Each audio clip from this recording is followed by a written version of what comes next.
पावन नगरी हरिद्वार में आज दमड़ी यात्रा बड़ी भव्यता और दिव्यता के साथ हर की पैड़ी से स्नान करके लौट रही है। भक्तों के उत्साह तथा दमड़ी यात्रा का प्राचीन जो इतिहास है उसके बारे में आप हमारे जो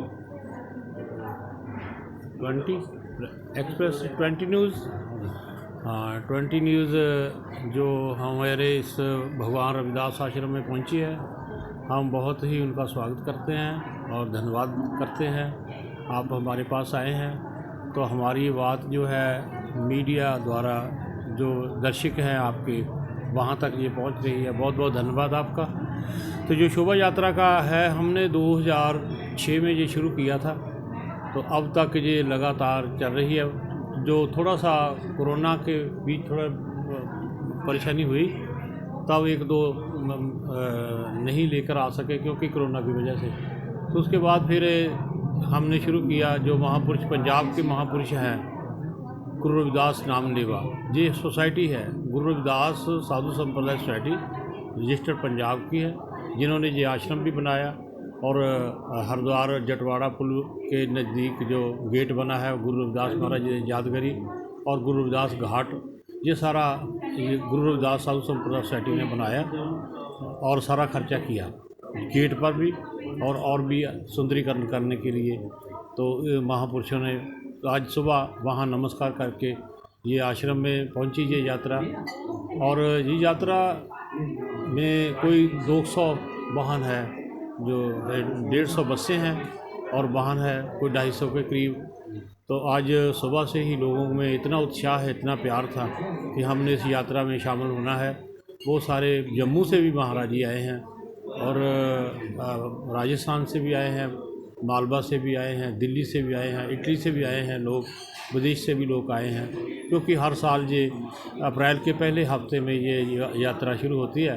तो फिर 2-3 दिन जहाँ रहकर पैदल यात्रा जाके हर की पौड़ी स्नान करके अब भगवान रविदास आश्रम में ये समाप्त होती है।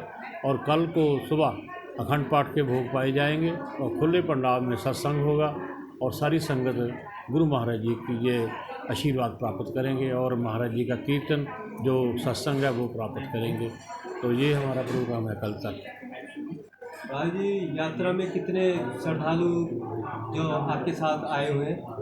हमारे बसें तो आई हैं 200-150 के करीब है बसें, और ट्रक में भी है, और वैसे आप अपने वाहन भी लेकर आए हैं। रेलवे में बहुत लोग आए हैं। तो ये कोई 2.5 लाख के करीब संगत हो जाती है।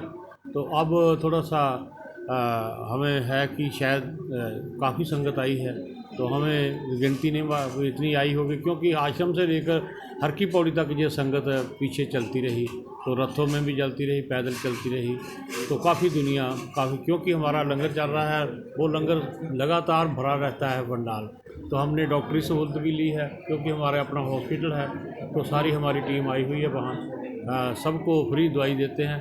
और जनरली किसी तरह में कोई बीमार परेशानी हो उसके लिए सारे डॉक्टर बैठे हैं, वो दवाई भी देते हैं और चेकअप भी करते हैं, सारा कुछ करते हैं। बाबा जी, यात्रा का प्रमुख उद्देश्य क्या है?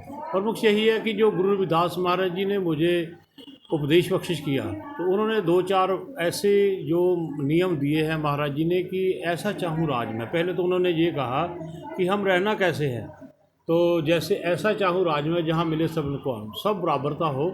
लोग जो है प्रजा पर राज करते हैं, ये राजे लोग जो है प्रजा पर राज करते हैं। तो गुरु महाराज जी कहते नहीं, प्रजा पर नहीं, प्रजा के दिलों पर राज करो। तो ये महाराज जी ने कहा कि ऐसा चाहूँ राज में जहाँ मिले सबन को अन्न, सबको सुखी रहे। तो छोट बड़े सब संबसे रविदास रहे प्रसन्न। ये तो महाराज जी की एक सोच है कि ऐसा होना चाहिए।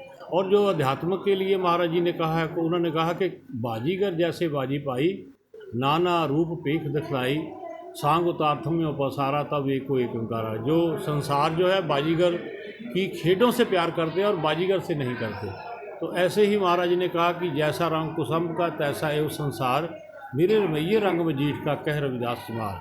तो मेरे जो रमैये का रंग है, परमात्मा का रंग, वो ऐसा है, मजीठ का है, वो उतरता नहीं, जिसको मिल जाता है। तो महाराज जी ने ऐसी बानी की बेगमपुरा शहर को न जैसे अपना ऐसा संसार होना चाहिए कि कोई गम ना हो, कोई परेशानी ना हो, लोग सुखी हो, सबको शांति मिले, प्यार मिले और भाईचारा मिले और एक दूसरे से प्यार करो। तो महाराज जी ने ऐसा मधु मखीरे की उन्होंने प्रमाण दिया है कि सात संगत मिल रही है माधो जैसे मधु मखीरा। तो ऐसे बात बहुत कही है, बड़ी गुणी है।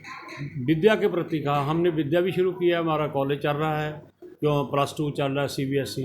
तो जो महाराज जी ने कहा कि विद्या पढ़ने के लिए विद्या हित कीन विवेक दीप मलीन, हमारा तभी हमारे अंतस्कर में प्रकाश होगा जो विद्या होगी। तो महाराज ने कहा अपना दीपक जो आप बनो और आप ही उसका प्रकाश लो, तभी दूसरे को चानन दे सकते हैं। तो ऐसे उपदेश जो गुरु रविदास महाराज जी ने मुझे दिए हैं, उसको हम ये जितनी भी संगत हम उनके लिए ये जो यात्रा निकालते हैं, तो महाराज जी के जो गुण उन्होंने मुझे वाणी दिया उनसे जोड़ने के लिए ये हम यात्रा करते हैं। तो इसको कहें यात्रा मतलब कीर्तन, किसी का जागृत करना किसी को। तो हम ये जो कीर्तन यात्रा लेकर आते हैं, तो इसी का यही भाव है कि महाराज जी का जो उपदेश है, जो उन्होंने मुझे दिया है, उसके अनुसार अपना जीवन बनाओ। नशा छोड़ो, उन्होंने कहा कि गंगा के जल की भी शराब हो वो नहीं पीना। सुरापान, भांग मछली और सुरापान जो प्राणी खाए, जो ये खाते हैं वो वर्त नेम सब किए सब रसातल जाए, वो नरक में जाएंगे जो नशा करेंगे। तो ऐसा उन्होंने मुझे बताया कि ये हम लोगों को बताते, जो सुन लेता है, जो जान लेता है, वो उसको त्याग देता है, तो हमारे साथ जुड़ जाता है। तो यही हमारा प्रयोजन है, यही हमारी सोच है, यही हमारा एक मकसद है ये यात्रा निकालने का। तो हम जतन करते हैं कि सबको गुरु महाराज जी के चरणों में जोड़ें।